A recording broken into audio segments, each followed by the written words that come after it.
Petrol और diesel के बिना ये दुनिया अधूरी है, क्योंकि सच में पेट्रोल और डीजल ने हमारे जीवन को आसान बनाया है।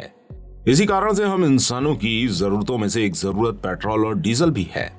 किसी देश की इकोनॉमी पेट्रोल और डीजल के बिना लगभग बेकार है। और अगर ये कहा जाए कि पेट्रोल और डीजल इंसान के लिए इतना ही जरूरी है जितना कि इंसान के लिए ऑक्सीजन लेना है, तो गलत नहीं होगा। अगर हम अपने ही देश में देखें तो पेट्रोल की रेट आसमान छू रहे हैं, लेकिन फिर भी पेट्रोल पंप पर लंबी लाइनें लगी होती हैं और कभी ना कभी आप भी इन लाइनों में खड़े होते होंगे, क्योंकि आज के समय में किसी के पास 4 व्हीलर या 2 व्हीलर होना एक बहुत ही मामूली सी बात है।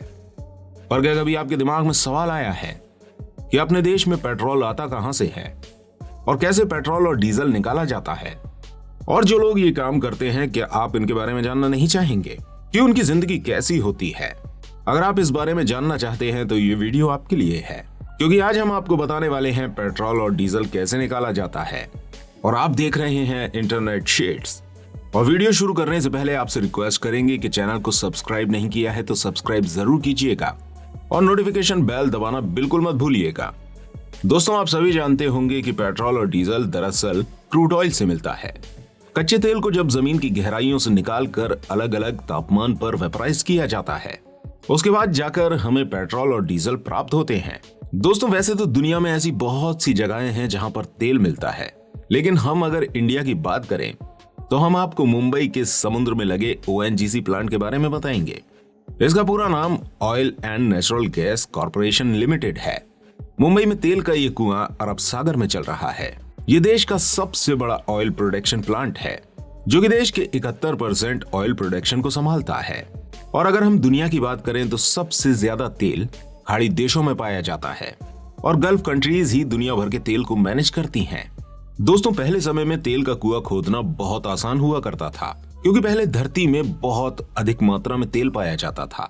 एक समय ऐसा था कि लोग जहां से चाहते थे वहां से खोदकर तेल निकाल लेते थे। ये वाकई में इतना ही सरल था जितना हम आपको बता रहे हैं।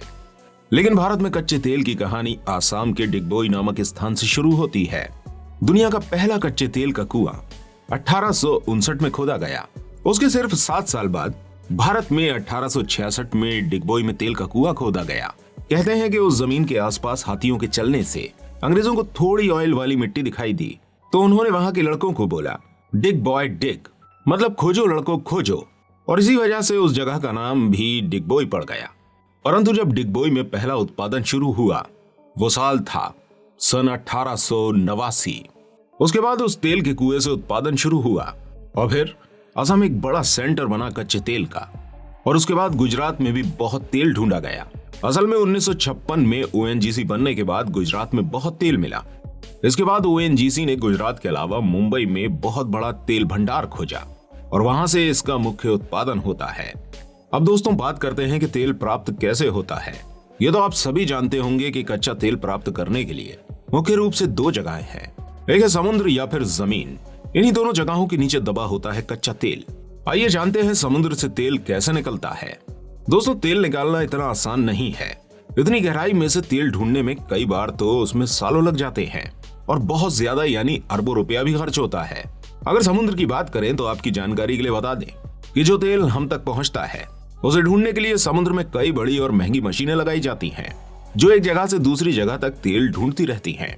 जब इस मशीन को एक जगह से तेल मिल जाता है तो फिर बीच समुद्र में उसी जगह पर यह कुआं बनाया जाता है, जैसा कि भारत में मुंबई में हो रहा है।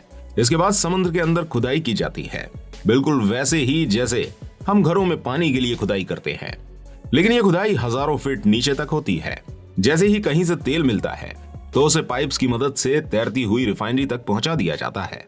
आपको बता दें कि जमीन पर भी इसी तरह खुदाई की जाती है, बस समुद्र में पानी की वजह से ड्रिलिंग थोड़ी और ज्यादा गहरी हो जाती है। एक बार जब तेल को निकाल लिया जाता है तो रिफाइनरी में लाया जाता है। लेकिन यहाँ पर हमें जो तेल मिलता है वो दरअसल क्रूड ऑयल होता है, यानी कि कच्चा तेल, जिसे रिफाइन करने के बाद हमें पेट्रोल और डीजल जैसे तेल मिलते हैं। दरअसल इस कच्चे तेल को अलग अलग तापमान पर उबाला जाता है और फिर वो वेपराइज्ड होता है, जिससे अलग अलग तापमान पर अलग अलग चीजें मिलती हैं। जैसे कि जब वेपराइजेशन 250 डिग्री सेल्सियस से 370 डिग्री सेल्सियस के बीच कंडेंस होते हैं, तब जाकर कहीं डीजल निकलता है। इसी तरह 180 डिग्री पर केरोसिन यानी कि मिट्टी का तेल मिलता है और 110 डिग्री पर पेट्रोल मिलता है। आइए दोस्तों जानते हैं ये काम कैसे होता है और इस काम को करने वाले लोगों की जिंदगी कैसी होती है। समुद्र से ऑयल निकालने के लिए आमतौर पर 2 जगह काम होता है। पहला काम जो बीच समुद्र में तेल के कुएं पर होता है और दूसरा काम रिफाइनरी में होता है। जो लोग बीच समुद्र में तेल निकालने का काम करते हैं उन्हें ऑफशोर वर्कर्स कहते हैं और जो रिफाइनरी में काम करते हैं उन्हें ऑनशोर वर्कर कहते हैं। अब ये जो लोग तेल निकालते हैं इनके हाथ में नहीं होता कि वो कहाँ काम करेंगे। ये कंपनी डिसाइड करती है कि वो समुद्र में काम करेंगे या रिफाइनरी में। ऑनशोर वर्कर्स को ज्यादा काम ऑफिस में ही होता है और ऑफशोर वर्कर्स का काम तेल पर खुदाई करने से लेकर प्रोसेस करने तक का होता है। ऑफशोर वर्कर्स का ही काम बेहद खतरनाक होता है और कंपनी भी इस बात को अच्छी तरह से जानती ही है। इसलिए ऑफशोर वर्कर्स का काम ऑन ऑफ ड्यूटी होता है। इसका मतलब होता है कि महीने में 15 दिन का काम और 15 दिन की छुट्टी।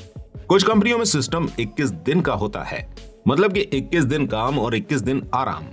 लेकिन इन 15 या 21 दिन वर्कर्स को रिग्स पर काम करना होता है और 4 दिन समुद्र में रहना होता है। मतलब पहले दिन इनको समुद्र में पहुंचा दिया जाता है, इसके बाद 21 दिन बाद ही इनकी वापसी होती है। बीच समुद्र में रहने के लिए कंपनी ने एक बड़े से जहाज को हॉस्टल की तरह बनाया हुआ है। दोस्तों अभी कुछ समय पहले ONGC ने खतरनाक तूफान को झेला था। दरअसल जब ये तूफान प्लांट से टकराया था तब उस पर करीब 800 लोग काम कर रहे थे और तूफान की रफ्तार लगभग 200 किलोमीटर प्रति घंटे की थी, जिसकी वजह से समुद्र में 30 से 35 मीटर ऊंची लहरें उठ रही थीं और उन लहरों में फंसी थीं कम से कम 800 से ऊपर जिंदगियां। फिर उसके बाद भारत की नेवी ने अपनी जान हथेली पे रखकर सैकड़ों लोगों को हेलीकॉप्टर की मदद से वहां से निकाला, लेकिन उनकी बहुत सी कोशिशों के बावजूद भी 89 लोग लापता हो गए। दुखद बात यह थी कि इनमें से 52 लोगों की लाशें समुद्र में मिली थीं, लेकिन बाकी लोग कहां गए ये कोई नहीं जानता। दोस्तों अब आपको इस बात का अंदाजा हो ही गया होगा कि ऑफशोर वर्कर्स पर काम करना कितना जोखिम भरा होता है। दोस्तों प्लांट पर जो लोग रहते हैं उनका खाना उन तक पहुंचाने के लिए एक पाइपलाइन बिछी होती है जिसके जरिए उनको खाना पहुंचाया जाता है। ये खाना खतरे से बचने के लिए वहां नहीं बनाया जाता, बल्कि इसे बाहर से वहां भेजा जाता है। वहां पर इनके टाइम पास के लिए इंडोर गेम्स और टीवी वगैरह का इंतजाम भी होता है। इनके लिए मनोरंजन के साधन का ध्यान रखना भी बहुत जरूरी होता है क्योंकि उनके पास मोबाइल फोन नहीं होते। मोबाइल न होने की 2 वजह हैं। पहली वजह यह कि मोबाइल से कंसंट्रेशन ब्रेक हो सकता है और वर्कर गलती कर सकता है। दूसरी ये कि ऑयल रिग पर बहुत से काम सीक्रेट होते हैं। ऐसे में ना तो यहाँ पर मोबाइल लाने दिए जाते हैं और ना ही कोई कैमरा, क्योंकि कंपनी नहीं चाहती कि इन कामों की वीडियोस बनाई जाए। हालांकि वहां पर लैपटॉप और कंप्यूटर जरूर होते हैं, लेकिन उसमें इंटरनेट भी उन्हीं लोगों के पास होता है जिनको इंटरनेट की जरूरत होती है।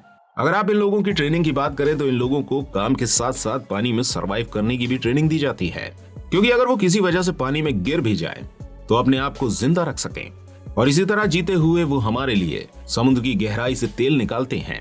आपसे रिक्वेस्ट करते हैं कि इतना मुश्किल काम करने वाले लोगों के लिए कमेंट सेक्शन में 2 शब्द जरूर लिखिएगा। मिलते हैं आपसे अगली वीडियो में, तब तक अपना बहुत सारा ध्यान रखिएगा।